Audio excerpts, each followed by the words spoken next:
4 ஆண்டு காலமாக ஆட்சி செய்திருக்கிறீர்கள். இந்த 4 ஆண்டு காலத்தில் எங்களுக்கு நீங்கள் சொல்லி தந்திருக்கக்கூடிய இந்த விஷயம் இனிவரும் 40 ஆண்டுகளிலும் தமிழ்நாடு சுயமரியாதையோடு இயங்கும் என்கின்ற ஒரு பாடத்தை நீங்கள் எங்களுக்கு சொல்லி தந்திருக்கிறீர்கள் என்பதனை உங்களுக்கு நாங்கள் பொங்கல் பரிசாக சொல்லுகிறோம்.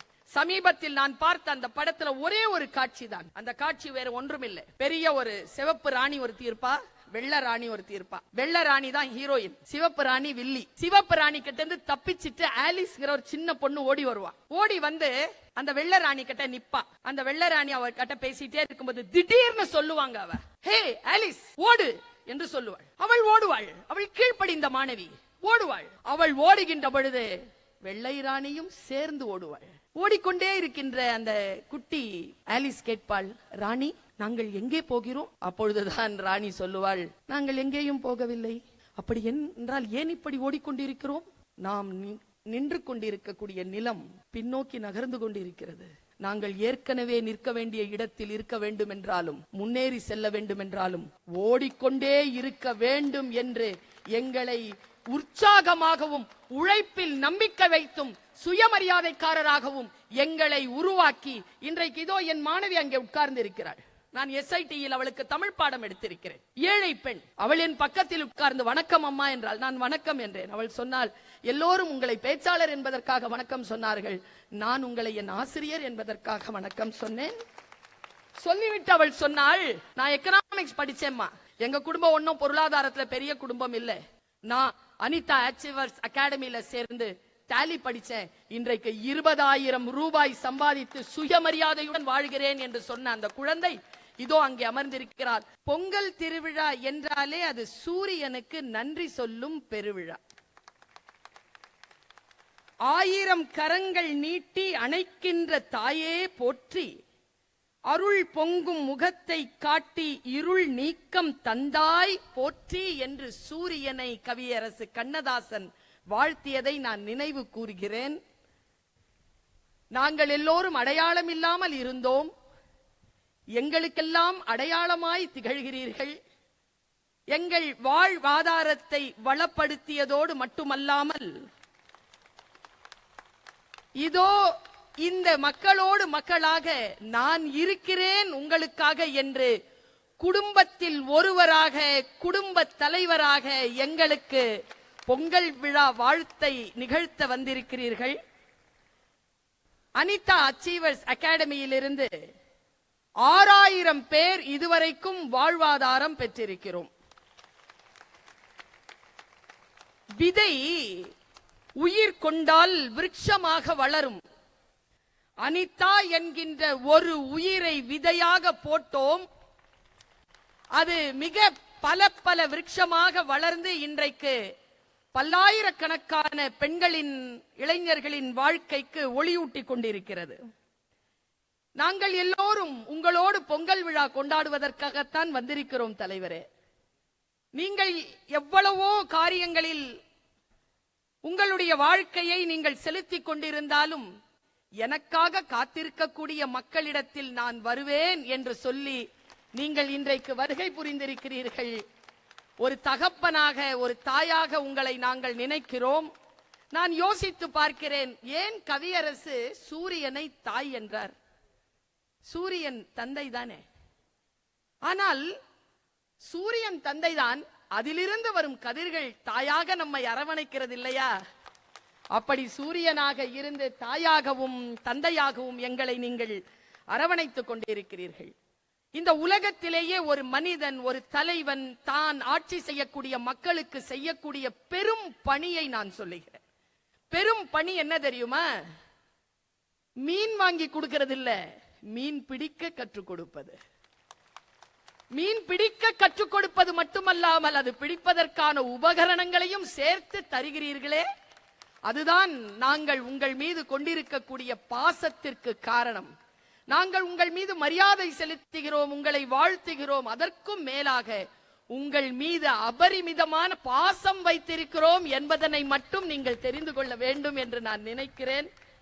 நான் இந்த மக்களின் சார்பிலே 6000 பேர் இங்கிருந்து பலன் கொண்டு போயிருக்கிறோம். 6000 பேர் சார்பிலே நான் சொல்லுகிறேன், ஒரு ஆசிரியர், ஒரு குருநாதர் எதை தந்துவிட முடியும்? இந்த இனம் இருக்கிறதே, தமிழ் இனம் இருக்கிறதே, அது பழங்குடி. பழங்குடியின் தமிழ் இனத்தில் ஒரு பழைய ஒரு கதை உண்டு. புறாக்கள் நிறைந்திருந்த ஒரு குடும்பம். புறாக்களை எல்லாம் தயார் செய்து இளைஞர்களாக அந்த புறாக்களை வேட்டைக்கு அனுப்பினார்களாம். அப்பொழுது புறாக்களின் தலைவன் வேட்டைக்கு அனுப்பிய இளைஞர்களை வேட்டைக்கு அனுப்பிய தாய் தந்தையரை அழைத்து ஒரு வார்த்தை கேட்டான். நீ அனுப்பினாயே அந்த புறாவுக்கு, அந்த இளைஞனுக்கு சரியாக சொல்லி தந்தாயா? எப்படி மிக சிறப்பாக பாதுகாப்பாக வாழ வேண்டும் என்று சொல்லி தந்தாயா? சொல்லி தந்தேன் சார். என்ன சொல்லி தந்தாய்? கவனமாக கேளுங்கள். அம்பு வைத்து குறி பார்க்கக்கூடிய வேட்டைக்காரனிடம் பத்திரமாக இருக்கும்படி சொல்லி தந்தேன் ஐயா. இல்லை, நீ இன்னும் ஒன்றும் சொல்லி தந்திருக்க வேண்டும். அதுதான் எங்கள் தலைவர் எங்களுக்கு சொல்லி தந்திருக்கிறார். என்ன தெரியுமா?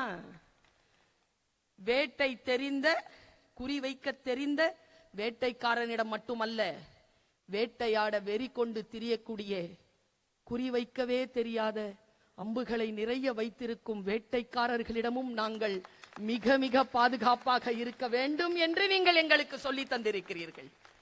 இதுதான் ஒரு ஆசான், ஒரு பேராசான், ஒரு குரு ஒரு சமூகத்திற்கு செய்யக்கூடிய மிகப்பெரிய பணி என்று நான் நினைக்கிறேன்.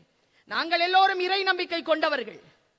நாங்கள் எல்லோரும் வெளியில் வந்தா அம்மா அப்பா சொல்லுவாங்க, சாமி பேரை சொல்லிட்டே போ, வழித்துணையா இருக்கும்.